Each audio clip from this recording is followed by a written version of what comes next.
I'm Steve. This is Beanerville, it's my brewery. Now I've lived all over the country, I've drunk in even more places. I still think Manchester's the best city for a drinker.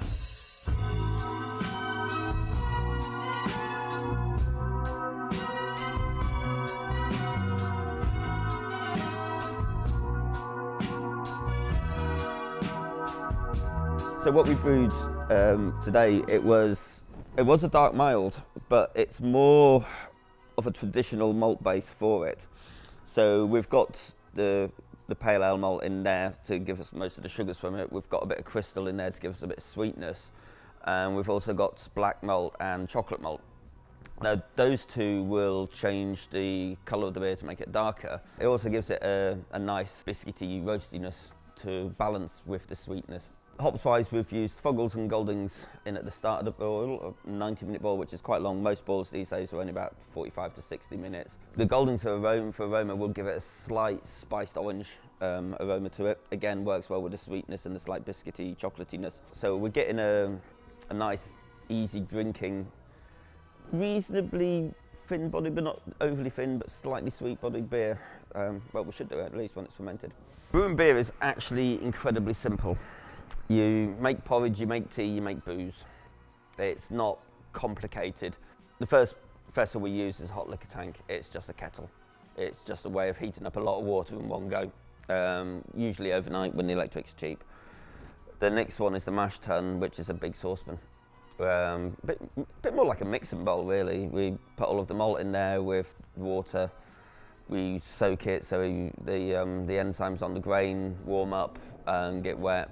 So yeah, we basically make a big porridge, let that soak for a while, usually about an hour, hour and a half. So we then put that work, as we're now calling it, over into the copper. Now the copper, the next vessel, is a big saucepan. That's really kind of what it is. People call the copper or the kettle. It's just a big saucepan. So we then boil it all up, get it up to boiling, and we add the hops. You add the hops in at the start to get the acids out of them for the bitterness, or you add them towards the end to get the essential oils out of them for the aroma. And then the last vessel is the fermenter. So we drain it out, leave all the hops behind, and so we've now got this sweet, bitter liquid. Put it through into the fermenter, and once it's in the fermenter, we add the yeast, and the yeast just converts the sugar in that liquid to alcohol and carbon dioxide. So the carbon dioxide goes off nicely and the alcohol stays in.